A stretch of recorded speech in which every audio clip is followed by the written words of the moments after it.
Hello lovely lovely students. तो कैसे हो आप सब लोग? आई होप आप सब बहुत ज़्यादा अच्छे होंगे, मज़े में होंगे। और जिस चीज़ को आप इस कैमरे की स्क्रीन पर देख रहे हैं भाई, उसका नाम है देवेश मिश्रा। तो मेरा नाम है देवेश मिश्रा। मैं हूं आपका कॉलेज एजुकेटर या कह सकते हो कॉलेज टीचर, ठीक है, जो मैं आपको कॉलेज के सब्जेक्ट पढ़ाऊंगा।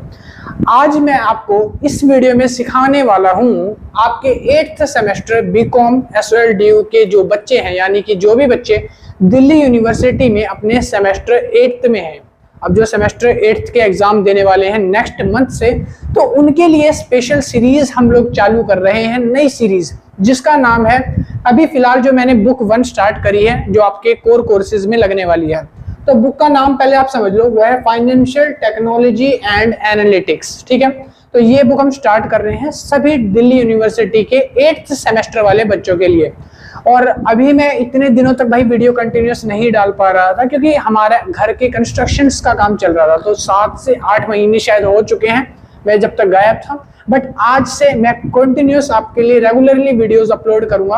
और मैं ये श्योरिटी देता हूं अपनी तरफ से 101% कि आपके एग्जाम से पहले मैं आपके 8th सेमेस्टर की सभी बुकों का सारा सिलेबस कवर करवा दूंगा, ये गारंटी मेरी है, ठीक है।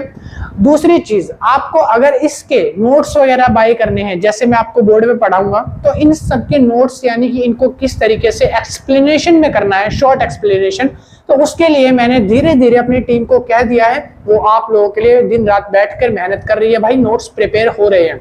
तो अभी आप अगर इस वीडियो को देख रहे हो और इस वीडियो के नोट्स लेना चाहते हो, तो उसके लिए आपको सिंपल सा काम करना पड़ेगा। ये मेरा कॉन्टैक्ट नंबर है, मेरा खुद का पर्सनल कॉन्टैक्ट नंबर है भाई, कॉन्टैक्ट मत करना। अब आप बोलोगे कॉन्टैक्ट नहीं करेंगे तो भाई बता क्यों रहे हो? सुनो, बता रहा हूँ। कॉन्टैक्ट नंबर सिर्फ आपको मैसेज करने के लिए दिया जा रहा है। आप व्हाट्सएप पे मेरा नंबर सेव करके मैसेज करना कि हेलो सर, मुझे इस सब्जेक्ट के नोट्स परचेज करने हैं, और जो भी मिनिमम अमाउंट होगा 150 रुपीज का मिनिमम अमाउंट रखा गया है, जिसमें ऑल ओवर बुक, पूरी बुक के चैप्टर वाइज नोट्स आपको मिलेंगे, सारे पॉइंट्स और एक्सप्लेनेशन के साथ, शॉर्ट एक्सप्लेनेशन के साथ मिल जाएंगे।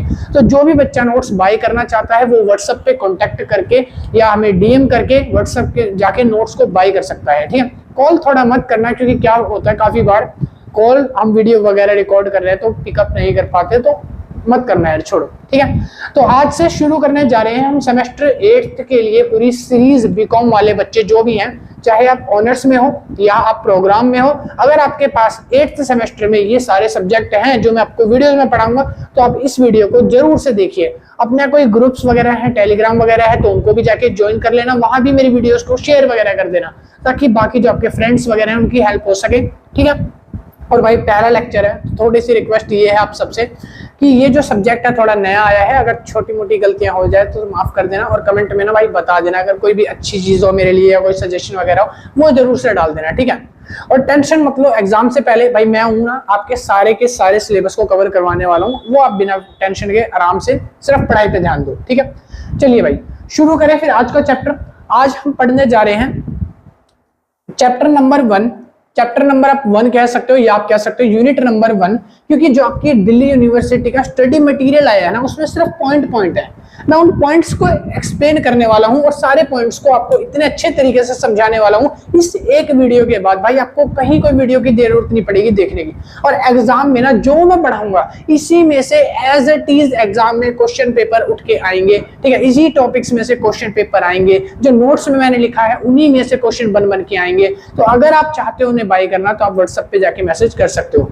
थोड़ा सा इंट्रोडक्शन हो गया भाई, पहली वीडियो थी तो लंबा हो गया होगा, क्योंकि काफी जो मेरे पुराने सब्सक्राइबर्स हैं वो जानते होंगे कि मैं अभी काफी टाइम से नहीं आ रहा, तो इसको थोड़ा स्किप कर देना, ठीक है। एडिटिंग में नहीं कटेगा, बट आप स्किप कर देना, नीचे टाइम फ्रेम डाल देना कमेंट में कि 4 मिनट या 5 मिनट पे पहला लेक्चर स्टार्ट हो रहा है, इतनी सी हेल्प हो जाएगी बच्चों की, ठीक है। चलिए भाई शुरू करते हैं। सबसे पहला चैप्टर हम पढ़ने जा रहे हैं, यूनिट 1 हम पढ़ने जा रहे हैं, introduction to technologies in financial market and fintech in India. आज के चैप्टर में हम पढ़ेंगे, क्या सीखेंगे? हम सीखेंगे कि टेक्नोलॉजीज का इंट्रोडक्शन कैसे होता है, यानी जो भी चीजें हैं, जो टेक्नोलॉजीज हैं जो हमारे डेली लाइफ को इजी बनाती है, उसको किस तरीके से जन्म हुआ, किस तरीके से उसका उत्पन्न हुआ, ठीक है। आगे लिखे उसके हम पढ़ेंगे कि फाइनेंशियल मार्केट में इसका क्या काम आता है। फिर दूसरा, फिनटेक इन इंडिया जो है हमारा, फिनटेक वो क्या करता है इस टेक्नोलॉजीज का, फिनटेक किस तरीके से इंडिया को डेवलप कर रहा है, फिनटेक किस तरीके से इस टेक्नोलॉजीज को डेवलप कर रहा है, वो सारा आज हम इस चैप्टर में सीखने वाले हैं। और एक छोटी सी रिक्वेस्ट है, अगर आपको वीडियो पसंद आती है तो वीडियो को लाइक करके चैनल को सब्सक्राइब कर लेना। देखो ये मेरा फर्स्ट लेक्चर है, मैं दिल से बता रहा हूँ, अगर मुझे थोड़ा अच्छा रिस्पॉन्स आएगा तो मैं नेक्स्ट चैप्टर या वीडियोस लाने की थोड़ा जल्दी सोचूंगा, ठीक है, क्योंकि कभी कभार थोड़ा सा हम भी लेजी हो जाते हैं यार, रिस्पॉन्स तो अच्छा आ नहीं रहा, बच्चे देख नहीं रहे, ठीक है, तो अगला वीडियो लेक्चर लाए या ना लाए तो ऐसा ना हो, तो इसलिए थोड़ा सा लाइक शेयर एंड सब्सक्राइब करना, ताकि मेरा फर्स्ट वीडियो लेक्चर मैं बड़े टाइम बाद वीडियो बना रहा हूँ, थोड़ा सा नर्वस भी हूँ, ठीक है, तो मेरी अगर गलती थोड़ी बहुत हो भी जाए तो भूल चूक माफ है भाई, और कमेंट सेक्शन में सजेशन वगैरह कर देना, ठीक है, मैं थोड़ा सा सुधारने की कोशिश करूंगा, ठीक है, बाकी सब बढ़िया है। चलो हाँ, तो हम पढ़ेंगे सबसे पहले इंट्रोडक्शन टू टेक्नोलॉजीज। भाई देखो टेक्नोलॉजीज क्या होती हैं, टेक्नोलॉजी होती है जो इंसान के जीवन को बहुत सरल बना देती है, इंसान की चीजों को, जरूरतों में उसकी हेल्प करती है, वो होती है टेक्नोलॉजी। फॉर एग्जाम्पल मुझे गर्मी लगती है तो मैंने क्या करा, एक फैन लगा दिया, फैन से क्या हो रही है, मुझे हवा आ रही है, तो ये क्या है, एक टेक्नोलॉजी है जिसकी वजह से मुझे हवा आने लगी, तो यहाँ पर मेरी जो लाइफ है और ईजी हो गई क्योंकि टेक्नोलॉजीज आ गई। अब मान लो मुझे बैंक में जाना पड़ता है, मान लो किसी काम से मुझे बैंक में जाना पड़ता है, बैंक में लंबी लंबी लाइनें लगती हैं, लंबे लंबे फॉर्म भरने पड़ते हैं, फॉर्म भरने के लिए मैं फॉर्म भरता हूं, उसके साथ साथ 2-3 आंटियां या 2-3 बूढ़े अंकल आंटी आ जाते हैं कि बेटा मेरा भी फॉर्म फिल कर दे, उसमें और मेरा टाइम वेस्ट हो जाता है। तो इन सबको बचाने के लिए गवर्नमेंट ने क्या करा, कुछ टेक्नोलॉजीज बनाई, गवर्नमेंट ने कुछ एप्स डेवलप कर दिए कि घर बैठे बैठे अपने हाथ में आप फोन लो और अपने हाथ से फॉर्म फिल कर दो, बैंक अकाउंट ओपन हो जाएंगे बैठे बैठे। आपको पेमेंट करनी है, यूपीआई आ गया है ना, गूगल पेमेंट आ गया, यूपीआई आ गया, भीम पे आ गया, ठीक है, और फोन पे आ गया, जिससे आप 1 सेकंड के अंदर, मिली सेकंड में ट्रांजैक्शंस यहां से वहां कर सकते हो। तो ये सब हो क्या रहा है, ये सब बेसिकली होता है टेक्नोलॉजी। टेक्नोलॉजी हेल्प करती हैं हमारी लाइफ को इजी बनाने में। क्लियर है, इतनी बात क्लियर है? 1 मिनट रुक जाओ बस, वो थोड़ा सा चेक करना पड़ता है भाई, सॉरी, ठीक है। हाँ, तो हम आगे कहां पे थे, टेक्नोलॉजीज आपको समझ आ गया। अब हम पढ़ेंगे फाइनेंशियल मार्केट। फाइनेंशियल मार्केट देखो वो मार्केट होती है जहां पर स्टॉक्स का लेन देन होता है, स्टॉक्स को बाय किया जाता है, स्टॉक्स को सेल किया जाता है। और इस फाइनेंशियल मार्केट में ये जो टेक्नोलॉजी है ना, ये किस तरीके से हेल्प करती है, अपने आप को किस तरीके से साबित करती है, ये हम पढ़ने जाएंगे। फिर हम पढ़ेंगे फिनटेक इन इंडिया, यानी जब फिनटेक आया, फिनटेक ने किस तरीके से इस देश के डेवलपमेंट में अपनी सहायता दी, देश को किस तरीके से डेवलप करा फिनटेक ने। तो ये सब चीजें हम इस चैप्टर में पढ़ेंगे। तो इंट्रोडक्शन सबसे पहले हम शुरू करते हैं कि इंट्रोडक्शन में हम देखेंगे कि टेक्नोलॉजीज यूज्ड कहां पे होती है, यानी कि इंट्रोडक्शन। सबसे पहले हम बात करेंगे फाइनेंशियल मार्केट की। फाइनेंशियल मार्केट एक ऐसा मार्केट है जहां पर नंबर ऑफ सेलर होते हैं और नंबर ऑफ बायर होते हैं, जो कुछ स्टॉक्स बेचते हैं और कुछ लोग होते हैं जो स्टॉक्स को खरीदते हैं। अब ये जो खरीदना और ये जो बेचना है, पहले क्या होता था, पहले ना हम जाके खरीदा करते थे स्टॉक बाजार में, वहां पे जाते थे, भैया 2 किलो स्टॉक दे दियो, भैया 3 किलो स्टॉक दे दियो। अब के टाइम पे क्या हुआ, जब से टेक्नोलॉजी आई है, अब हम फोन से बैठे बैठे, आपने ग्रो ऐप का नाम सुना होगा, ग्रो है ना, या आपने एंजल ब्रोकर्स का नाम सुना होगा, एंजल ट्रेडर्स का नाम सुना होगा, जो घर बैठे बैठे क्या करते हैं, स्टॉक्स में एक्सचेंज करवाते रहते हैं। आप अपने पैसे घर बैठे बैठे मोबाइल फोन के जरिए, इंटरनेट के जरूरत, इंटरनेट की हेल्प से, आप टेक्नोलॉजी की हेल्प से अपने स्टॉक्स वगैरह को ले भी सकते हो और स्टॉक्स को बेच भी सकते हो। तो ये क्या है, इंट्रोडक्शन किसका, फाइनेंशियल मार्केट में जो टेक्नोलॉजीज है वो कैसे हेल्प करती है। चलिए अगला पॉइंट आता है उसके बाद कि टेक्नोलॉजीज यूज्ड, कि जो टेक्नोलॉजीज है वो कहां पे इस्तेमाल करी जाती है। सबसे पहला आता है इलेक्ट्रॉनिक ट्रेडिंग सिस्टम। अब आपको ये समझना पड़ेगा भैया इलेक्ट्रॉनिक ट्रेडिंग सिस्टम क्या होता है। तो अभी मैंने बताया था आपको, अगर फॉर एग्जांपल आपको दोबारा समझाता हूं। देखो इलेक्ट्रॉनिक ट्रेडिंग सिस्टम क्या है, मान लो मेरे पास है 10 शेयर्स, क्या है, मेरे पास 10 शेयर्स है, मुझे पैसों की बहुत ज्यादा जरूरत है, मुझे पैसे चाहिए। मैंने क्या करा, एक पर्सन ढूंढा जिसका नाम था मिस्टर ए, ठीक है। मिस्टर ए को मैंने क्या करा, ऑनलाइन ही ढूंढा था, मतलब टेक्नोलॉजीज की हेल्प से ऑनलाइन फोन पे मैंने उनको सर्च किया, ठीक है, मेरे को वो मिले। उन्होंने बोला कि मुझे ना 10 स्टॉक्स की जरूरत है, यानी 10 शेयर्स की जरूरत है, और मुझे क्या करने थे, अपने 10 शेयर्स को बेचना था। तो मैंने क्या करा, उनसे सारी फॉर्मेलिटीज वगैरह पूरी करवा के अपने जो 10 शेयर थे वो क्या कर दिए, इनको सेल कर दिए, यानी क्या कर दिए, बेच दिए। मैंने शेयर बेच दिए।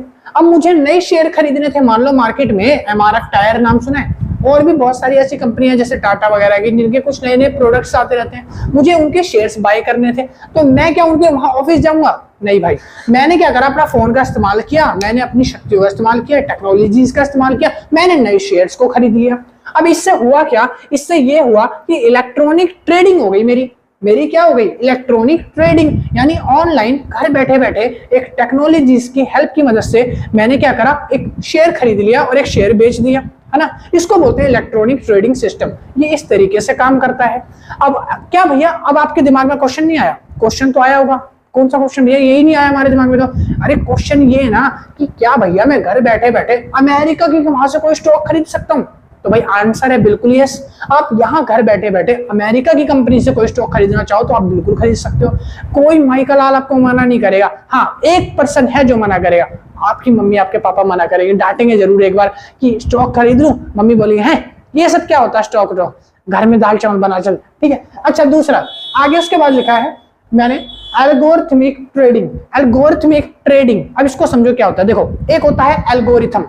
एल्गोरिथम मतलब क्या होता है, अगर मान लो मैं इंस्टा पे कोई चीज 2-3 बार 4-5 बार या 6-7 बार देख लूंगा तो इंस्टाग्राम क्या करता है, वही चीज मेरे को ऑटोमेटिकली सजेस्ट करने लगता है। मान लो मैं फूडी लवर हूं, मैं खाना खाना बहुत पसंद करता हूं, या मैं स्टॉक्स के बारे में देखना पसंद करता हूं कि नेटवर्थ कितनी है किसी की, या किसी बिलियनर के बारे में जानना पसंद करता हूं, स्टॉक्स के बारे में जानना पसंद करता हूं, जिज्ञासा रखता हूं, तो मेरे को क्या करेगा, बार बार वैसी ही रील्स क्या करेगा, एल्गोरिथम सजेस्ट करेगा कि मैं वहां को उस प्लेटफॉर्म को छोड़ के ना जाऊं। यानी कि वो जो इंस्टाग्राम है उसका एल्गोरिथम ऐसा है कि अगर कोई पर्सन किसी चीज को देख रहा है तो वो अपने पास उसका एक डेटा सेव कर लेता है कि जो चीज वो पर्सन देख रहा है उसको वो यही चीज बार बार दिखाई जाए, उसको उसी तरीके का कंटेंट दिखाया जाए, ताकि कोई जो पर्सन है उस प्लेटफॉर्म को छोड़कर जा ही ना सके। समझ में आ रहा है? तो इसको बोलते हैं एल्गोरिथम। हम पढ़ेंगे एल्गोरिथमिक ट्रेडिंग। इसका मतलब क्या होता है? देखो, एल्गोरिथम क्या होता है, जब मान लो मैं कुछ शेयर्स खरीदता हूं और मैं कुछ शेयर्स बेचता हूं, मैं संडे को शेयर खरीदता हूं, मंडे को शेयर बेचता हूं, मैं वेडनेसडे को शेयर खरीदता हूं और थर्सडे को शेयर बेचता हूं। तो बताओ फ्राइडे को क्या करूंगा, शेयर खरीदूंगा या बेचूंगा? बहुत समझदार हो गए भाई तुम, मैं बता रहा हूं, बहुत समझदार हो गए भाई। कह रहे फ्राइडे को आप शेयर खरीदोगे और सैटरडे को क्या करूंगा, बेचूंगा। तो अब आपको भी तो पता चल गया कि मैं कर क्या रहा हूं। तो ये एल्गोरिथम है। तो ऐसे ही जो कंप्यूटर होते हैं, जो सॉफ्टवेयर होते हैं, वो एल्गोरिथम देख लेते हैं कि ये बंदा कर क्या रहा है। संडे को खरीदेगा, मंडे को बेचा, ट्यूसडे को खरीदा, वेडनेसडे को बेचा, तो थर्सडे को क्या करेगा, खरीदेगा ना।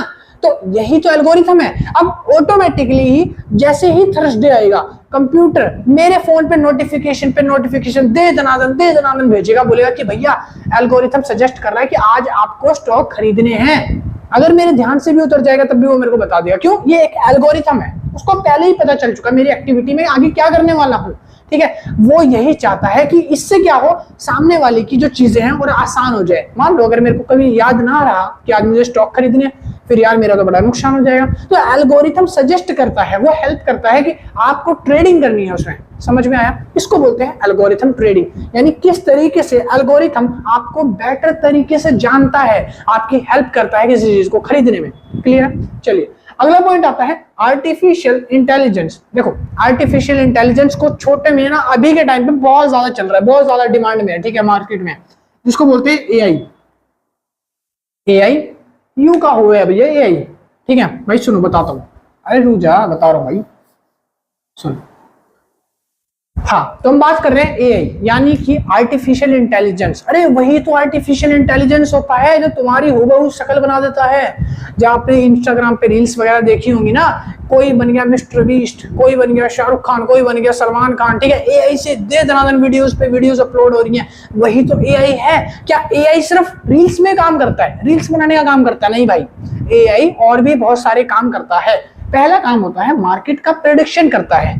एआई क्या करता है, मार्केट प्रेडिक्शन करता है। ये बताता है कि किस तरीके का स्टॉक जो है अभी हाई वैल्यू में जाने वाला है, कौन सा स्टॉक अभी लेने में फायदा है, कौन सा स्टॉक देने में फायदा है, यानी कौन सा स्टॉक आपको रखना चाहिए, कौन सा स्टॉक निकाल देना चाहिए, और कौन सी नई कंपनीज ऐसी हैं जिनका स्टॉक आज के टाइम पर, आज के डेट पर डिमांड में बहुत ज्यादा चल रहे हैं। तो ये प्रेडिक्शन कौन करता है मार्केट का? एआई करता है। ठीक है, आर्टिफिशियल इंटेलिजेंस करता है। मान लो फॉर एग्जांपल अभी एआई का जमाना चल रहा है, मुझे कुछ स्टॉक्स खरीदने हैं, तो AI ना मुझे निफ्टी 50 नाम सुना है आपने कि मेरे मुंह से पहली बार सुन रहे हो? अगर मेरे मुंह से पहली बार सुन रहे हो तो कॉन्ग्रेचुलेशन, आपने कुछ भी पढ़ाई नहीं करी आपने अभी तक, ठीक है। अगर आपने पहले भी सुन रखा है तो कमेंट में बता देना कि मैंने निफ्टी 50 और AI ये सब सुन रखा है। अब देखो निफ्टी 50 क्या है? निफ्टी 50 कुछ ऐसी शॉर्ट लिस्टेड स्टॉक्स को रखती है अपने पास जो टॉप के स्टॉक्स होते हैं, और वहां के जो स्टॉक्स है ना रैंकिंग में सबसे हाई डिमांड पे बिकते हैं या हाई डिमांड पे सेल होते हैं। तो उन डिमांड्स वाले स्टॉक्स को मुझे पहले ही प्रेडिक्शन करके बता देगा कि आपको ये वाले वैल्यूज के स्टॉक खरीदने चाहिए, इनके रेट आने वाले टाइम पे ना बहुत ज्यादा बढ़ जाएंगे और उस टाइम पर मार्केट में बहुत ज्यादा इन्फ्लेशन आ सकता है। दूसरा, अब ये मेरे को बता देगा, ये जो प्रेडिक्शन है ये मेरे को बताएगा कि किस टाइम पर स्टॉक्स को मुझे बेच देना चाहिए, किस टाइम पर मुझे ऐसा लगता है कि स्टॉक्स को बेचने में ज्यादा मुनाफा है। तो ये कौन बताता है? AI बताता है। आर्टिफिशियल इंटेलिजेंस प्रेडिक्शन देता है, आपको हर चीज के बारे में नॉलेज देगा, ठीक है। फिर आता है फ्रॉड डिटेक्शन। देखो अगर मान लो आप बैंक में जाते हो, ठीक है, बैंक में आप क्या करवाते हैं? बैंक में आपसे सिग्नेचर करवाते हैं। जब आप पैसे वगैरह निकलवाते हो, सिग्नेचर करते हो, तब आपको वो पैसे देता है कौन? कैशियर या मैनेजर, ठीक है, पैसे मिल जाते हैं आपको। अब एक क्या हो, ऐसा कोई रूल आ जाए जहां पे बायोमेट्रिक हो जाए, यानी कि आप फिंगरप्रिंट लगाओ, आपका अंगूठा स्कैन होगा जैसे आधार कार्ड में होता है, फिंगरप्रिंट लगाने के बाद आपके पैसे जमा होंगे और आपके पैसे वैसे निकाले जाएंगे। तो आपको सिग्नेचर का झंझट ही नहीं। सिग्नेचर तो कोई भी डुप्लीकेट कर सकता है या फेक भी बना सकता है, मगर क्या होगा कि फेक, ये जो फ्रॉड डिटेक्शन है इसमें अगर आपका बायोमेट्रिक लग जाए तो आपका जो फिंगर है या जो फिंगरप्रिंट है, थंब जो है, उसकी जो स्किन है, ये जो पतली पतली सी लाइनें होती है ना, लेयर्स होती है, क्या इसको कोई फेक बना सकता है? क्या नहीं बना पाएगा। तो इससे क्या होगा, और ज्यादा सिक्योर हो जाती है आपकी डिपॉजिटरीज या आपकी सिक्योरिटीज, ठीक है, या फिर आपके जो पैसे वगैरह हैं और ज्यादा बैंक में डिपॉजिट जो है और ज्यादा अच्छे से हो जाता है, यानी कि आप और वो हो जाते हो, क्या बोलते हैं यार, वो वर्ड याद नहीं आ रहा मुझे, अरे मतलब जिसको बोलते हैं ना कि कोई भी अब आपको चिंता नहीं है, बेफिक्र हो जाते हो आप, उसको क्या बोलते हैं इंग्लिश में? मेरे को अभी ध्यान नहीं आ रहा, थोड़ी देर पहले था। सुनो, वो जो वर्ड है बस याद रख लेना, अगर आपको आए तो कमेंट में मेरे को बता देना। सुनो देखो, तो मैं वही कह रहा हूँ, फ्रॉड डिटेक्शन क्या करता है? आपको चिंता मुक्त कर देता है, भय से मुक्त कर देता है कि कोई भी आपका पैसा कभी भी निकाल सकता है। वो फ्रॉड डिटेक्शन कोई भी नहीं कर सकता। जैसे ही आप स्टॉक्स वगैरह लेते हो, स्टॉक्स में आप अपना फिंगरप्रिंट, बायोमेट्रिक स्कैन वगैरह करते हो, आइरिस स्कैन वगैरह जहां पे करते हो, तो वो जो चीजें हैं, वो जो डॉक्यूमेंट्स है, वो हमेशा के लिए आपके सेव है, उसको कोई भी चुरा नहीं सकता, ठीक है। तो ये काम करते हैं। फिर आता है क्रेडिट स्कोरिंग। आपने ना सिविल स्कोर का नाम सुना होगा, कितने बच्चे ऐसे हैं जिन्होंने सिविल स्कोर के बारे में थोड़ा बहुत सुना है? सिविल स्कोर क्या होता है? देखो सिविल स्कोर बेसिकली क्या है, अगर आपको कहीं कुछ लोन लेना है तो वो सिविल स्कोर मांगते हैं आपका। अगर आपको कुछ क्रेडिट पे लेना है, उधार लेना है, किसी से ब्याज लेना है, वो देखते हैं कि इस बंदे का सिविल स्कोर कैसा है। अगर सिविल स्कोर की गुड की बात करें तो अगर आपका 700 है, 800 है, 850 या 900 है, तो ये वाले सिविल स्कोर माने जाते हैं अच्छे सिविल स्कोर है। 600 और 700 वाले सिविल स्कोर माने जाते हैं एवरेज सिविल स्कोर है। फिर अगर आपका सिविल स्कोर 500 है, 400 है, 350 है, तो ये सिविल स्कोर माने जाते हैं लो रैंक के सिविल स्कोर है। और इसके ही बेसिस पे आपको पता चलता है कि आपको क्या उधार मिलने वाला है, या लोन आपको मिलने वाला है, या फिर आपको लोन नहीं मिलेगा। इसको बोलते हैं क्रेडिट स्कोरिंग। ये भी कुछ कुछ सिविल स्कोरिंग की तरह होता है, जहां पर आपका स्कोर जो है देख के पता लगाया जाता है कि किस तरीके से आपने पहले ट्रांजैक्शंस करी हैं, और वो चुटकियों में पता लगा लेता है। जो कंप्यूटर होता है ना, वो AI की हेल्प से आपका सिविल स्कोर देख के तुरंत पता लगा लेता है कि आपको अगला लोन मिलेगा या नहीं मिलेगा, वो सारी चीजें वगैरह वगैरह, ठीक है। नेक्स्ट पॉइंट आते हैं customer services chat box. Customer services chat box, देखो अगर मैं बैंक में जाऊंगा, बैंक में हमेशा ऐसा होता है, जनरली मेरे साथ तो बहुत बार हुआ है, मैं बैंक जाता हूं, बैंक वाले बोलते हैं वापस जाओ। मैं पूछता हूं क्यों? मेरे कुछ क्वेश्चंस हैं, मैं एक जागरूक नागरिक हूं, मेरे क्वेश्चंस हैं, उनका जवाब दीजिए। वो बोलते हैं योनो ऐप या फिर SBI ऐप जो है वो डाउनलोड कर लो, वहां पे अपने चैट बॉक्स से पूछ लो। कंप्यूटर जो होगा, जो AI होगा, आर्टिफिशियल इंटेलिजेंस, वो आपके सारे क्वेरीज को सॉल्व कर देगा। आजकल आपने देखा होगा इसका इस्तेमाल आजकल कस्टमर सर्विसेज के लिए हर एक कंपनी यूज कर रही है। एग्जांपल देता हूं, जैसे ज़ेप्टो से मैंने कुछ ऑर्डर किया, वो गलत चीज आ गई। अब मैं कंप्लेंट कहां करूंगा? मैंने कंप्लेंट करूंगा जहां पे नीड हेल्प का ऑप्शन होता है। मैंने कंप्लेंट डाल दी, कंप्लेंट देखता कौन है? क्या इंसान होता है? नहीं, वो रोबोट्स होते हैं, चैट बॉक्स होते हैं, वो देखते हैं, रोबोट्स जो हमारी सर्विसेज होती है वो हैंडल करते हैं। तभी तो वो 24/7 ऑनलाइन बैठे रहते हैं 24 घंटा। इंसान थोड़ी 24/7 ऑनलाइन बैठेगा। ब्लिंकिट हो गया, फ्लिपकार्ट हो गया, अमेजोन, मीशो, ऐसे बहुत सारे ऑनलाइन ई प्लेटफॉर्म्स हैं जो बहुत सारी चीजों को सेल करते हैं, खरीदते हैं, और उनके पास होते हैं कस्टमर सर्विसेज। तो इतने सारी टेक टीम को बिठाने का खर्चा कौन उठाएगा? इसलिए वो चैट बॉक्स बनाते हैं जो आपको रिप्लाई करता है। चैट बॉक्स को इसीलिए रखा जाता है क्योंकि उसके अंदर ह्यूमन IQ से ज्यादा पावर होती है। मैं बताता हूँ कैसे। मैंने कल कंप्यूटर से पूछा, मेरा 1 किलो भैंस का दूध फटा आया, उसका रिफंड 76 रुपए क्यों नहीं आ रहा? उसने रिप्लाई किया, आपको 24 आवर्स में आपका रिफंड मिल जाएगा। फिर मैं कल पूछूंगा 24 आवर्स बाद। अब 24 आवर्स बीतते हैं, मैंने फिर पूछा, मैं भी पूरा वेल हूं, मैंने फिर पूछा हेलो, मैंने उस पर मैसेज क्या करा, हेलो। चैट बॉक्स ने सामने से रिप्लाई दिया, आपके 76 रुपीज जो कल बाकी थे वो आपको 2 घंटे में या 10 मिनट में आ जाएंगे। क्या मैंने चैट बॉक्स को या मैंने उस कंप्यूटर को दोबारा ये बताया कि मुझे किस चीज की रिगार्डिंग प्रॉब्लम है? उसको पहले ही पता है, उसको कल वाली प्रॉब्लम आज तक याद है, उसको पता है कि मैं किस चीज के लिए फोन कर रहा हूँ, मैसेज कर रहा हूँ। ठीक है, देख रहे हो, सारे मेरे से पहले डर जाते हैं यार, पता नहीं क्यों। सुनो, यहाँ पर कस्टमर सर्विसेज चैट बॉक्स इसीलिए यूज किया जाता है बेसिकली क्योंकि ह्यूमन जो बातें दिमाग में नहीं रख सकता वो एक AI जो है वो हमेशा रखता है। ठीक है, समझ आ गया?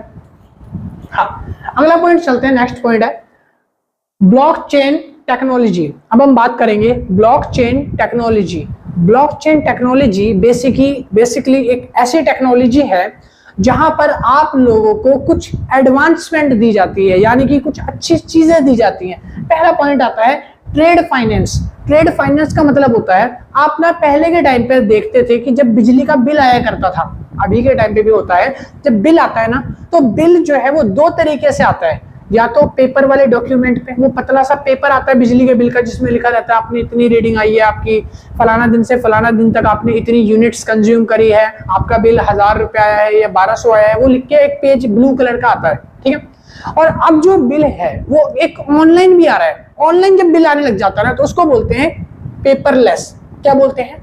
एक वर्ड याद रखो, जब मैं बात करूं,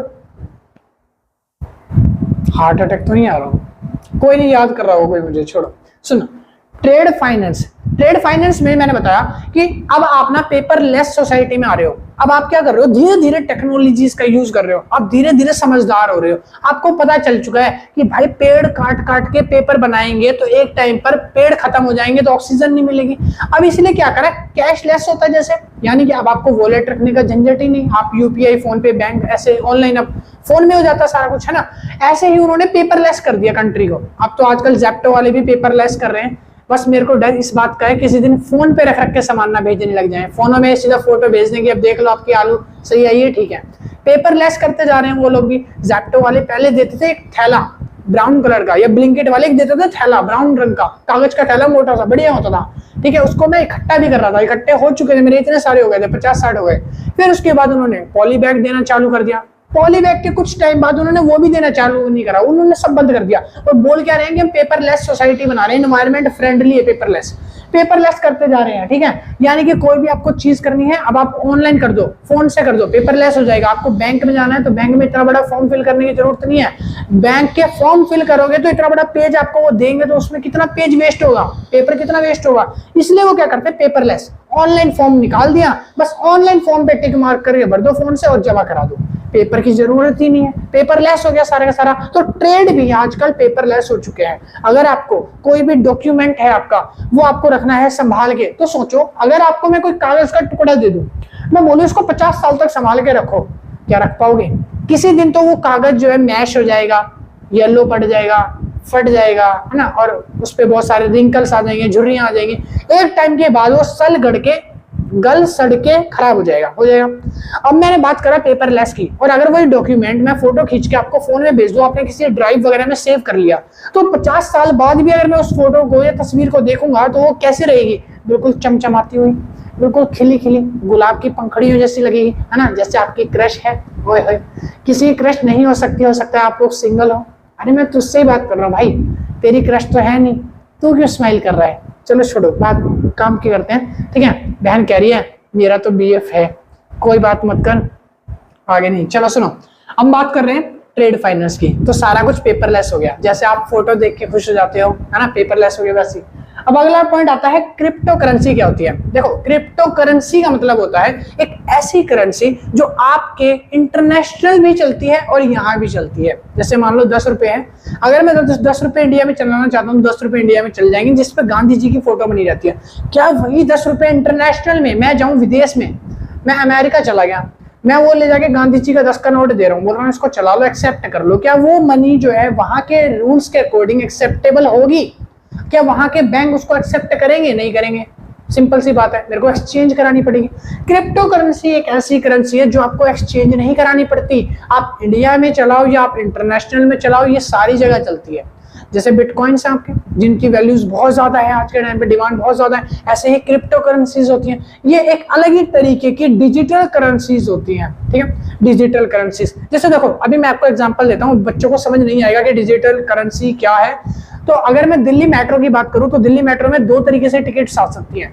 पहला तरीका कि मैं वहां पे जाके टिकट काउंटर पे लूं, 10, 20, 50 रुपए की, जहां तक मेरे को जाना है वहां तक के टिकट ले लूं, वो एक पर्ची काट के देंगे ना। दूसरा आता है डिजिटल टिकट्स। कैसे? मैं स्कैन करूं, क्यूआर पेमेंट कर दूं, वो मेरे फोन पे एक स्कैनर सा भेज देंगे। मैं जब पास करूंगा, वो जो बैरिकेड्स लगे होते हैं उसको पास करूंगा, तो मेरे को ऐसे फोन को ऐसे टच करके दिखाना पड़ेगा उसके स्कैनर को, वो उसको स्कैन कर लेगा और मेरे बैरिकेड्स खोल देगा और मैं निकल सकता हूँ। तो ये क्या है? डिजिटल टिकट्स है। तो ऐसे ही डिजिटल करेंसी को क्रिप्टो करेंसी बोला जाता है। ये याद रखना, इंटरनेशनली यूज होती है, इंडिया में भी यूज होती है, ठीक है। अगला पॉइंट आता है क्रॉस बॉर्डर पेमेंट। ये क्या होता है? क्रॉस बॉर्डर पेमेंट क्या है? क्रॉस बॉर्डर पेमेंट वो पेमेंट होता है जो इंडिया के बाहर एक्सेप्टेबल होता है, ठीक है। मान लो मैंने कुछ सामान खरीदा, या मैंने सामान छोड़ो, मैंने कुछ स्टॉक्स में पैसा इन्वेस्ट किया, वो स्टॉक्स जो है विदेशों में भी चलते होंगे, हो सकता है ना। जैसे मान लो एमआरएफ के टायर से मैं इन्वेस्ट कर रहा हूं, मैं एमआरएफ के टायर हो सकता है विदेशों में भी किसी कंपनी में चल रहे हो, कार वगैरह में, ठीक है। तो यहाँ के जो स्टॉक्स हैं वो वहां अगर मेरे को क्रॉस फॉरवर्ड करना है तो मैं वो भी कर सकता हूँ। इसी को बोला जाता है क्या? Cross border payment. यानी किसी चीज के लिए आप पेमेंट कर रहे हो, ठीक है, जो इंटरनेशनली है, बाउंड्रीज से बाहर है, ठीक है।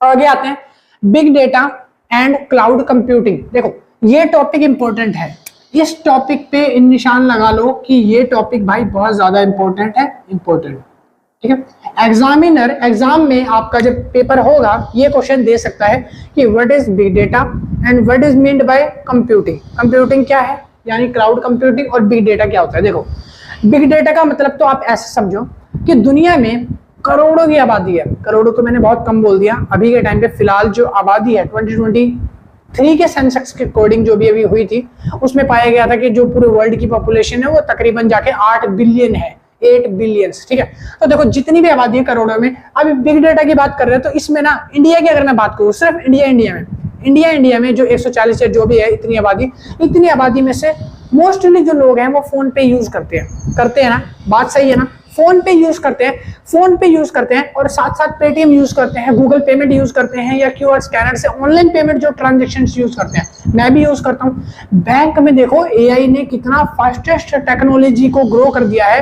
कि अब आप दिन के अगर मान लो 4 बार भी ट्रांजेक्शन करोगे ना फोन पे से, तो 4 बार आपका अमाउंट डिडक्ट होकर एक्यूरेट अमाउंट बता देगा कितना है। मान लो फॉर एग्जाम्पल, आपको ऐसे समझ नहीं आएगा, मैं समझाता हूँ। देखो आपके वॉलेट में भी 1000 रुपए पड़े हैं, ठीक है। आपने क्या करा, एक सब्जी वाले के पास गए, आपने 100 रुपए की सब्जी ली और अब आपके पास कितना बैलेंस बचा? 900। तो ये जो काम है ना, माइनस करके और 900 लाना, एक्यूरेट बैलेंस क्या है? अब 900, क्योंकि आपने 100 रुपए खत्म कर दिए, ट्रांजेक्शन कर ली। ये 900 रुपए है ना आपके अकाउंट में अभी रिफ्लेक्ट होंगे जब आपने सामान ले लिया। फिर 900 रुपए में मान लो आपने एक बार और ऑनलाइन पेमेंट का कहीं यूज किया, मान लो आपने 250 रुपए का सामान ले लिया, ठीक है।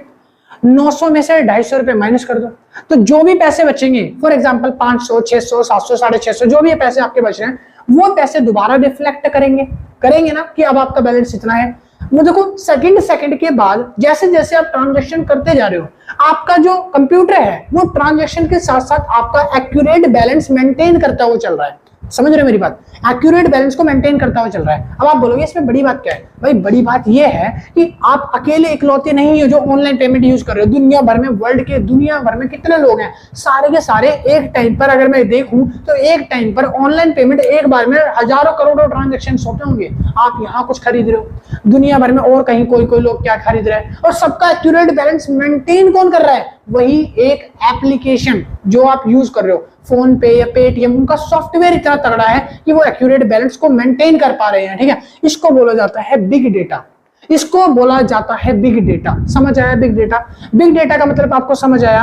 मैं दोबारा छोटा सा एक बार समझा देता हूं। बिग डेटा मतलब होता है जहां पर बहुत सारी करोड़ों की आबादी में एक कंप्यूटर सबके डेटा को एक्यूरेट तरीके से मेंटेन करके रख रहा है, उसको बिग डेटा बोला जाता है। इसके लिए सॉफ्टवेयर बड़ा हाई क्वालिटी का चाहिए होता है। छोटे मोटे सॉफ्टवेयर होंगे तो हैंग कर जाएंगे। अब आप एसएलडीयू में पढ़ रहे हो, एसएलडीयू की बात कर लेता हूं। एसएलडीयू के ईआर वाले फॉर्म 4th, 6th और 8th सेमेस्टर के अभी निकले हुए हैं, मगर मजाल है आप साइट पे जाके फॉर्म भर दो। एक बच्चा मुझे फॉर्म भर के दिखा दे एक बार, वो साइट खोलने लग जाओगे ना, साइट खोलते खोलते टैब हो जाती है, उसका राम राम सत्य हो जाता है। क्यों? क्योंकि इनकी साइट 500 से 700 बच्चों को एक बार में हैंडल कर ही नहीं सकती, इतनी बकवास साइट है। और साथ ही साथ ये आता है बिग डेटा। बिग डेटा के अंदर एक ऐसा एप्लीकेशन है जैसे पेटीएम, वो करोड़ों लोगों के ट्रांजैक्शंस को 1 सेकंड के अंदर रिकॉर्ड कर रहा है। मिली सेकंड में ट्रांजैक्शंस हो रहे हैं, उनको रिकॉर्ड कर रहा है एक्यूरेट तरीके से। क्या कभी भी ट्रांजैक्शंस गलती दिखाता है? मान लो आपने 1000 रुपए के सामान में से 100 रुपए का सामान ले लिया, 1000 रुपए में से 100 का सामान ले लिया, वो 900 की जगह क्या 10,000 दिखाएगा कभी आपका बैलेंस? क्या अब आपका बैलेंस 10,000 बच गया? नहीं, वो 900 ही दिखाएगा, एक्यूरेट बैलेंस। इसको बोलते हैं टेक्नोलॉजीज को डेवलप करना अच्छे तरीके से। एसएलडीयू वाले को कौन समझाए? इनकी साइट काम नहीं करती है, फिर इनको जाके बोलो, फिर ये चक्कर कटवाते रहते हैं। नॉर्मल सी सेम प्रॉब्लम मेरे साथ भी था, मगर मैं निकल गया खुशी खुशी। ठीक है, सुनो आगे हम बात करते हैं क्लाउड कंप्यूटिंग क्या होता है। क्लाउड कंप्यूटिंग क्या होता है? देखो, बहुत सारे ऐसे ऑनलाइन स्टोर्स खुले हैं या ऐसे स्टॉक मार्केट्स हैं जहां पर लोग ना विजिट करते हैं, बहुत ज्यादा भरमार है वहां पे। ठीक है, फॉर एग्जांपल एक एग्जांपल देता हूं। देखो, मैंने ना एक ग्रोसरी स्टोर खोला। मैंने क्या खोला? एक ग्रोसरी स्टोर खोला जहां पे मैं ना ग्रोसरी सेल करता हूँ। मिनी बाजार खोला एक तरीके का। क्या? मिनी बाजार। ठीक है, मैंने मिनी बाजार खोला। मिनी बाजार में मैंने ग्रोसरीज रखी और यहाँ से लोग आना शुरू हो गए। ये चुन्नू मुन्नू आ रहे हैं। ठीक है, लोग आना शुरू हो गए, मैं ये बैठा हूँ। ठीक है, लोग आ रहे हैं, लोग ग्रोसरीज खरीद रहे हैं और जा रहे हैं, लोग आ रहे हैं, ग्रोसरी खरीद रहे हैं और जा रहे हैं। ठीक है, अब मैंने देखा कि ग्रोसरीज ना मेरी थोड़ी खराब है, और उसके बाद ना कस्टमर्स की कंप्लेंट आनी चालू हो गई कि आपकी ग्रोसरी ऐसी है, आपने खराब आलू भेजे, टिंडे भेजे ना, फीडबैक दे रहे हैं वो लोग, खराब दे रहे हैं। तो अब यहाँ पे क्या हो रहा है? उस फीडबैक को हैंडल कौन करेगा? मैं तो ग्रोसरी बेचने में बिजी हूं ना, अरे मैं थोड़ी कूद के वहां चला जाऊंगा, मैं तो ग्रोसरी बेच रहा हूं। उसको हैंडल कौन करेगा? Technical team, customer care team, support team, ये सब टीमें हैंडल करेगी। अब उस टीम में मैंने एक इंसान को बिठा दिया, मैंने। अब कंप्लेंट आ रही है 10-10, पहले तो 10-10 आती थी, वो एक इंसान लगा पड़ा है दर दर दर दर दर दर। हेलो सर, आपको मैं रिफंड कर दूंगा। हेलो सर, आपके टमाटर खराब नहीं है। हेलो सर, ये थोड़ी कमी की वजह से आपके इतने रिफंड। वो एक बंदा 10 लोगों को रिप्लाई करने में लगा, फीडबैक देने में। अब क्या होगा अगर मेरा ग्रोसरी स्टोर और ज्यादा चल गया, मेरा ग्रोसरी स्टोर और बढ़ गया? अब यहाँ पे जो पब्लिक है ना वो और बढ़ गई, ये लोग भीड़ बढ़ गई। ठीक है, इतने लोग आने लग गए, हजार लोग आ रहे हैं खरीदने, और एक बंदा टेक्निकल टीम में मेरा बैठा है। 1000 में से 100 लोगों की कंप्लेंट आ रही है, 100 लोगों को फीडबैक भी तो देना पड़ेगा। अब वो 100 लोग कंप्लेंट करते हैं तो अकेला बंदा कैसे संभालेगा? ये थोड़ी अपने तीनों पैरों से खड़ा होकर संभालने लग जाएगा, सॉरी 2 पैरों से। ठीक है, कुछ भी है यार, बताओ। सुनो, अब वो बंदा कैसे संभाल लेगा इतनी सारी कंप्लेंट अकेला? तो इसके लिए क्या करना पड़ेगा? मुझे और भी कंप्यूटर रखने पड़ेंगे और सेटअप बिठाना पड़ेगा। ठीक है, कंप्यूटर रखूंगा और सेटअप बिठाऊंगा और साथ साथ में और टीम को हायर करूंगा। ठीक है, ताकि कंप्यूटर जो है और सेटअप रखूंगा, फिर टीम हायर करूंगा। इसमें खर्चा कितना आएगा? बहुत ज्यादा खर्चा आएगा। तो फिर हम क्या करेंगे? इतना सारा डेटा स्टोर कहाँ करेंगे? सोचो, डेटा स्टोर करने के लिए मेरे को और सेट भी तो चाहिए कंप्यूटर के, और सिस्टम चाहिए होंगे, और सॉफ्टवेयर चाहिए होंगे। तो इसके लिए ना कुछ कंपनियां हैं जैसे गूगल है, ठीक है, या AWS है।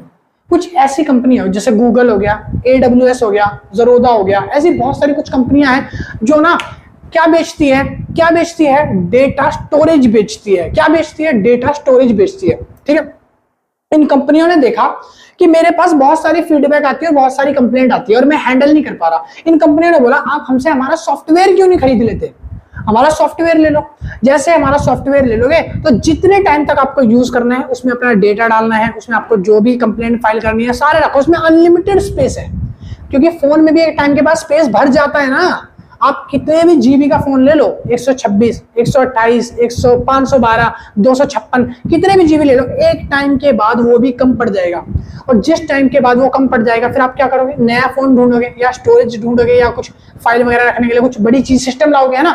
तो ऐसे ही यहाँ पर कंपनी वो सिस्टम्स प्रोवाइड करती हैं जिनके अंदर स्टोरेज होता है, और उस स्टोरेज को जो संभाल के हमारा डेटा रखे उसको बोला जाता है क्लाउड कंप्यूटिंग। उसको क्या बोला जाता है? क्लाउड कंप्यूटिंग बोला जाएगा। क्या बोला जाएगा? क्लाउड कंप्यूटिंग बोला जाएगा। समझ आएगा? समझ आया? मजा आ रहा है? समझ आ रही है चीजें जो मैं पढ़ा रहा हूँ? आ रहा है समझ में? अगर आ रहा है, फीडबैक अच्छा लग रहा है तो कमेंट में लिखो कि अच्छा है। अगर कुछ मेरे लायक फीडबैक है पर्सनली तो वो बताओ कि भाई ये चेंज कर लो, भाई ये तू खराब कर रहा है, ये चेंज कर ले, भाई मैं चेंज कर लूंगा। ठीक है, बताओ छोटे भाई बहन की तरह बताओ। सुनो आगे अगला पॉइंट है इंट्रोडक्शन टू फिनटेक।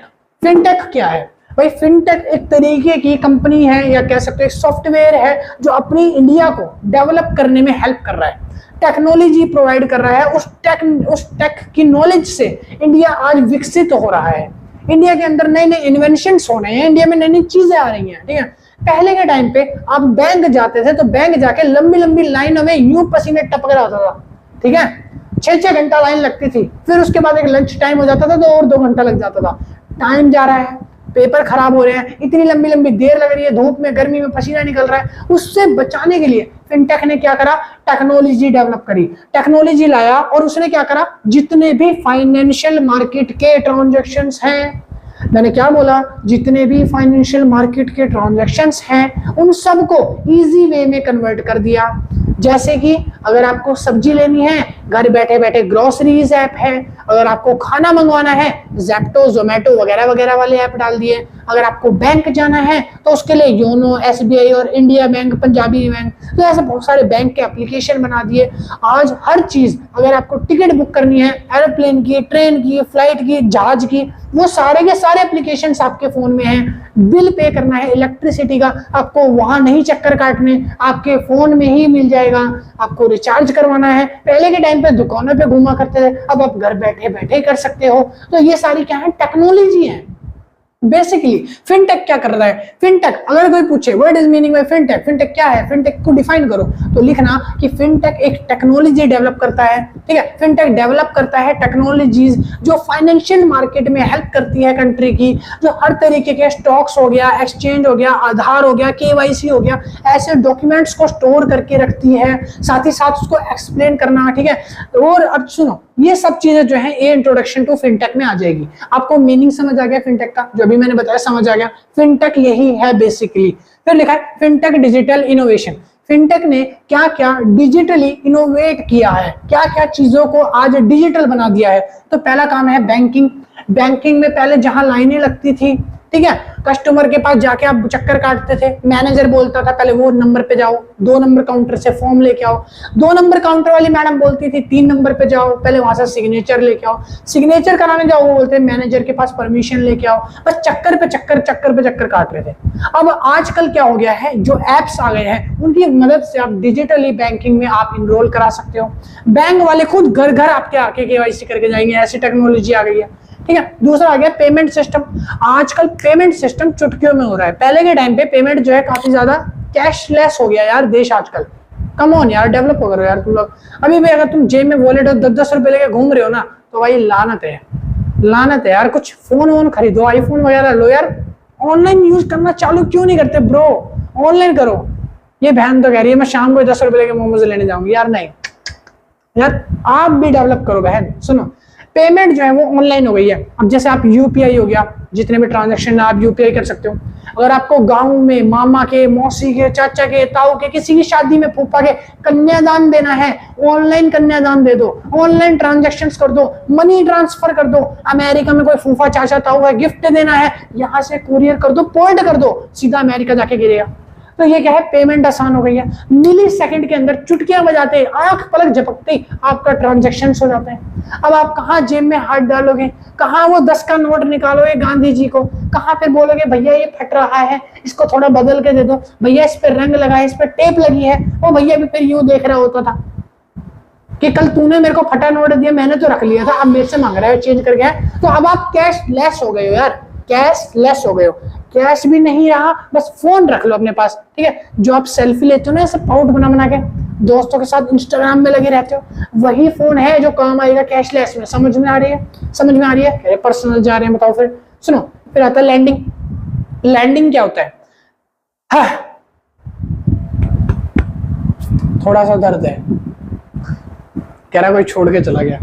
भाई वो वाला दर्द नहीं है, बोलते बोलते डायफ्राम फूल जाता है उस चीज का, एडजस्ट कर लूंगा, ठीक है, आई विल मैनेज। सुनो, लैंडिंग क्या होता है? लैंडिंग मतलब होता है अगर आपको कहीं कुछ बोरो करना है, कुछ उधार लेना है, या फिर आपको कोई मोर्गेज लेना है, कुछ लोन लेना है, उसको बोलते हैं लैंडिंग। समझ में आया? आजकल घर बैठे बैठे आप लोन ले सकते हो, उधार ले सकते हो, बोरो कर सकते हो। पेटीएम में एक फीचर है, रात के 12 बजे भी अगर आपको कहीं कोई जरूरत पड़ती है ना और आपके पास पैसे नहीं है तो आप 60,000 तक का एक कैश उधार ले सकते हो, फिर उसको महीने भर में आपको इंस्टॉलमेंट वगैरह के साथ चुकाना पड़ेगा। इमरजेंसी टाइम के लिए वो फैसिलिटी निकाली गई है, ठीक है। अब बच्चे पूछ रहे हैं रात के 12 बजे लेंगे, सुबह के दिन में नहीं ले सकते? भाई ले सकते हो, तुम कभी भी ले सकते हो यार। रात के 12 बजे एक इमरजेंसी होती है तो वो कंसीक्वेंस समझो ना। सुनो, फिर आता है इंश्योरेंस। अब आजकल के टाइम पे आपको हेल्थ इंश्योरेंस लेना है, आपको पॉलिसी लेनी है कोई, ठीक है, या आपको लाइफ इंश्योरेंस लेना है, आपको गुड्स का इंश्योरेंस लेना है। इंश्योरेंस को आजकल आज की डेट में आप ऑनलाइन बुक कर सकते हो। मान लो ये मार्कर है, इसको मुझे अमेरिका भेजना है, किसके पास? किसके पास? केट विंसलेट के पास मुझे ना मुझे किसके पास भेजना है? केट विंसलेट के पास। अरे वो टाइटैनिक वाली हीरोइन, उसके पास भेजने का है मेरे को, ठीक है। सुनो, अब मैंने ये मार्कर वहां भेजा, मगर मुझे डर है कि ये मार्कर जो है वो खराब हो जाएगा, तो मैं इसका इंश्योरेंस करा सकता हूँ। अगर ये खराब होता है, ब्रोकेज होता है, टूट जाता है या पोर्ट नहीं हो पाता तो मुझे इसका पैसा मिल जाएगा, ठीक है। तो ये है इंश्योरेंस, आजकल ये भी ऑनलाइन हो गया है। फिर आगे आगे उसके बाद इन्वेस्टमेंट्स, अगर आपको कहीं कुछ इन्वेस्ट करना है तो ऑनलाइन कर सकते हो आजकल, कहीं भी इन्वेस्ट करना चाहो, ठीक है। इन्वेस्टमेंट्स के तो भाई मैं पूछो मत, बहुत ज्यादा आजकल चल रहे हैं, जिसमें कुछ फ्रॉड भी है। फिर अगला पॉइंट आता है, it combines finance plus tech. Fintech ने आज की डेट में फाइनेंस को यानी वित्त को, पैसे को, और टेक को यानी टेक्नोलॉजी को मिक्स कर दिया है। पैसा और टेक्नोलॉजी जब दोनों आपस में मिलते हैं ना तो भाई बवाल होता है, मैं बता रहा हूँ, सही में कसम से बवाल होता है। पहली चीज कि हर चीज ना फास्टर हो जाती है।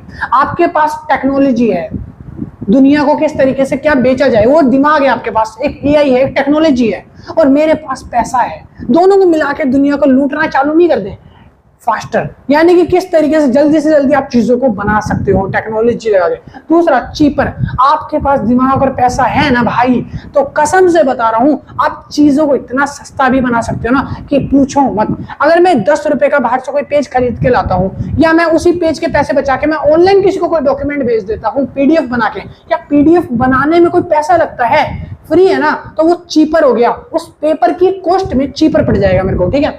फिर लिखा है उसके बाद मोर एसेसिबल, कि और ज्यादा एसेसिबल है, डॉक्यूमेंट्स और ज्यादा पढ़ने में अच्छे होते हैं, कभी खराब नहीं होते। ऐसी चीजें जो आप दूसरों तक भेज रहे हो, एक टाइम के बाद पेपर वाली चीजें खराब हो जाती हैं, सड़ जाती हैं, गल जाती हैं, वो चीजें नहीं गलती।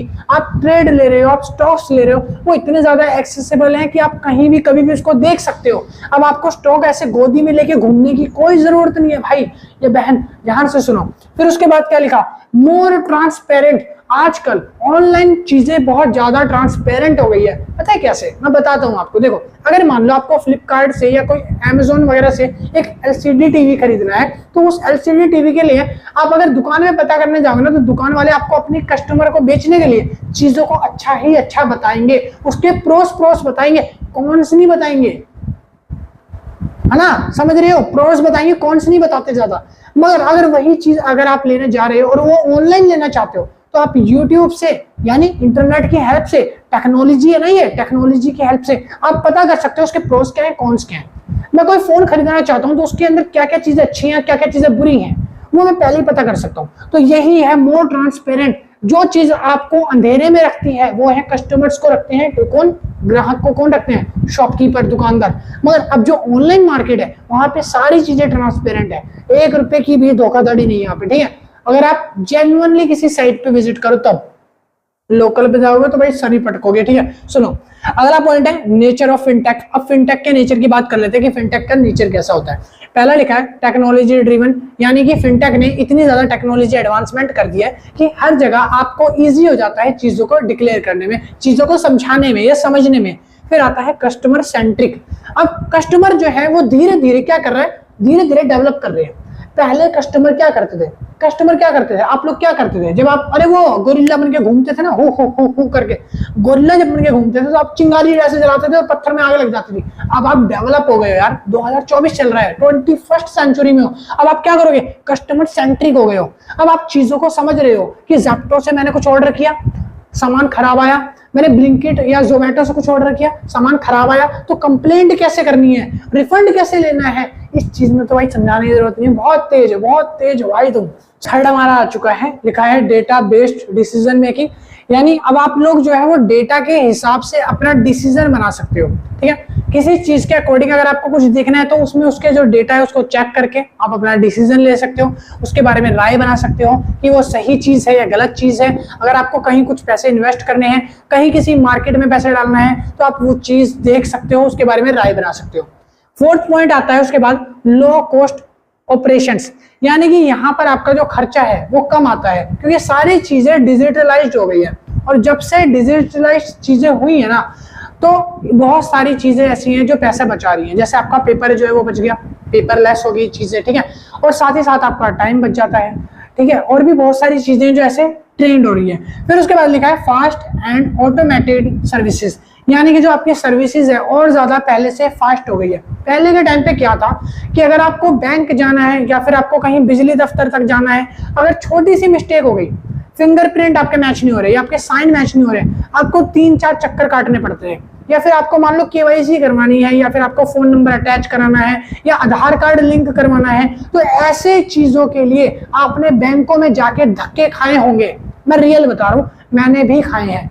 मगर अब के टाइम पे ये सब चीजें ऑनलाइन होने की वजह से बहुत ज्यादा रिलैक्सेबल हो गया है, आराम पड़ गया है। एक तो फास्ट है, सारी चीजें जल्दी जल्दी हो जाती है। दूसरा ऑटोमेटेड सर्विसेज है, यानी कि अपने आप ही जो कंप्यूटर है वो चीजों को और ज्यादा डेवलप कर रहा है और तेजी से काम हो रहा है। ठीक है, पहले क्या होता था, पासबुक की लाइन में खड़े रहना पड़ता था। एक आंटी बैठती है हमारे यहाँ पे, एक बैंक SBI करके, वहां एक आंटी बैठती है पासबुक के लिए, 1-1 घंटा बैठना पड़ता था। वो 1-1 पेज पलटती थी, मशीन में डालती थी, वो प्रिंट दिख करके आता था, फिर उसके बाद लगी रहती है लाइन। अब नीचे जाते हैं, 2-3 बार मशीन लग गई है तो एक बार में लगा के फटाफट निकाल के आ जाते हैं। ठीक है, तो यहाँ पे क्या हो गया, वो फास्ट हो गई ये चीजें। फिर उसके बाद लिखा है स्कोप ऑफ फिनटेक। फिनटेक के स्कोप क्या है, ये कहाँ पे अपने ज्यादा स्कोप रखता है। तो पहला लिखा है डिजिटल पेमेंट। डिजिटल पेमेंट के अंदर आएगा UPI, फोन पे एक्सेट्रा, ऐसे बहुत ज्यादा डिजिटल पेमेंट्स जो है वहां पे। फिर आता है डिजिटल लैंडिंग, यानी कि अगर आप कहीं कोई जमीन या कुछ उधार लेना चाहते हो, कुछ मॉर्गेज लेना चाहते हो, लोन वगैरह लेना चाहते हो, तो ऑनलाइन अप्लाई कर सकते हो, डिजिटली हो गया सब। फिर तीसरा आता है क्राउड फंडिंग, छोटे छोटे पैसों को इकट्ठा करके एक बड़ा अमाउंट बनाया जा सकता है, जिसको बोलते हैं क्राउड फंडिंग। आजकल आपने इंटरनेट पे बहुत देखा होगा, एक औरत होती है या एक आदमी होता है, वो अपने बच्चे को दिखा के पूछेगा कि मेरा बच्चा बीमार है, ये 2 साल का 3 साल का है, इसका एक इंजेक्शन 25 करोड़ का आएगा, तो सारे मिलके कुछ हेल्प करो, 2-2, 3-3, 4-4 रुपए डालो, हेल्प करो। क्राउड फंडिंग है बेसिकली। ये क्या है, एक तरीका है लोगों से पैसे इकट्ठे करने का, क्राउड फंडिंग है। ठीक है, उसके बाद लिखा है आपने क्रिप्टो एंड ब्लॉकचेन। ब्लॉकचेन और क्रिप्टो में मैंने आपको पहले बताया था कि क्रिप्टो जैसे कि आपकी कोई करेंसी है, आप यूज कर सकते हो फॉरेनर में भी और इंटरनेशनली भी। ठीक है, उसके बाद आता है रोबो एडवाइजर। रोबो एडवाइजर ये कह सकते हो, या रोबो एडवाइजरी। रोबो एडवाइजरी एक AI टूल है। कैसा टूल है, AI टूल है जो आपको हेल्प करता है प्रेडिक्शन में। आपको चीजें पहले ही सॉर्टेड करके दे देता है, आपको सारी चीजें सॉर्ट करके पहले ही दे देगा, आपके लिए डिसीजंस ले सकता है, आपके कामों को आसान बना सकता है, आपके लिए ऑटोमेटिक चीजें कर सकता है। ठीक है, तो इसको रोबो एडवाइजरी बोलते हैं। ठीक है, फिर उसके बाद आपको लिखा है इंश्योरटेक। इंश्योरटेक का मतलब होता है जैसे इंश्योरेंस लेना है आपको, इंश्योरेंस को बेचने के लिए, पॉलिसीज बेचने के लिए आजकल लोग ना एक टेक का इस्तेमाल कर रहे हैं, टेक्नोलॉजी का। टेक्नोलॉजी क्या है कि अगर आपको कोई इंश्योरेंस लेना है, जैसे हेल्थ इंश्योरेंस है, मुझे हेल्थ इंश्योरेंस लेना है, मेरे को हेल्थ में प्रॉब्लम रहती है, मैंने हेल्थ इंश्योरेंस नहीं लेना चाहता, तो कंपनी मुझे लालच देगी। अगर आप हेल्थ इंश्योरेंस लेते हो तो इसके साथ आपको गोवा की 7 दिन की ट्रिप जो है वो फ्री मिलेगी। या फिर अगर आप हेल्थ इंश्योरेंस लेते हो तो इसके साथ आपको 2 महीने बाद 11,000 रुपए का बोनस दिया जाएगा। तो ये क्या है, एक तरीके की टेक्नोलॉजी है, डेवलपमेंट है, जो वो चाह रहे हैं कि उनका जो ये टेक है वो ज्यादा डेवलप हो जाए। ठीक है, तो ये भी एक आर्टिफिशियल है। उसके बाद आता है रेज टेक। रेज टेक के अंदर कुछ ज्यादा है नहीं, ठीक है, ये नॉर्मल सी चीज है जहां पर आपकी जो नॉर्मल टेक्नोलॉजीज होती हैं, ठीक है, ड्राफ्ट्स को लेके, डॉक्यूमेंट्स को लेके, तो उनको संभालने से रिलेटेड है, वो चीजें यहाँ पे डेवलप करी जाती है बस। तो ये था आपका छोटा छोटा पूरे चैप्टर का कॉन्सेप्ट। हाँ, अब मैं एक बात बता दूं कि अभी चैप्टर खत्म नहीं हुआ है, पूरी यूनिट जो है अभी पड़ी है, तो मैं धीरे धीरे पार्ट वाइज इसकी वीडियो बनाऊंगा। तो जैसे ये पार्ट हो गया, फिर इसके अगला पार्ट हो गया, फिर इससे अगला पार्ट हो जाएगा, मैं पार्ट वाइज वीडियोस लेके आऊंगा, ठीक है। तो कल आएगा इसका नेक्स्ट सेकंड पार्ट। अगर आपको वीडियो मेरी पसंद आई, थोड़ी बहुत अच्छी लगी, और अगर आपको चाहिए कि इसके मैं नोट्स परचेज करना चाहता हूँ, नोट्स बाय करना अगर आपको है, तो आप नोट्स वगैरह परचेज कर सकते हो। नोट्स बाय करने के लिए आपको व्हाट्सएप पे मैसेज करना पड़ेगा। व्हाट्सएप नंबर आपको ये दे रखा है, मैं बता देता हूँ, 8059639586। कॉल मत करना प्लीज, रिक्वेस्ट है आप सभी लोगों से, ठीक है, हाथ जोड़ रहा हूँ। तो भाई कॉल मत करना, जितना हो सके आप लोग मैसेज करो व्हाट्सएप पे कि हमें नोट्स बाय करनी है, और आपके पूरे 8th सेमेस्टर के सिलेबस को मैं कवर करवा दूंगा, ये मेरी श्योरिटी है, मेरी गारंटी है। बस प्लीज आप लोग वीडियो को ज्यादा से ज्यादा लाइक करो, शेयर करो, सब्सक्राइब करो, ग्रुप्स वगैरह में शेयर करो। सेमेस्टर 8 की आज से एक एक करके मैं नई नई बुकों आपको शुरू करता जाऊंगा, ठीक है।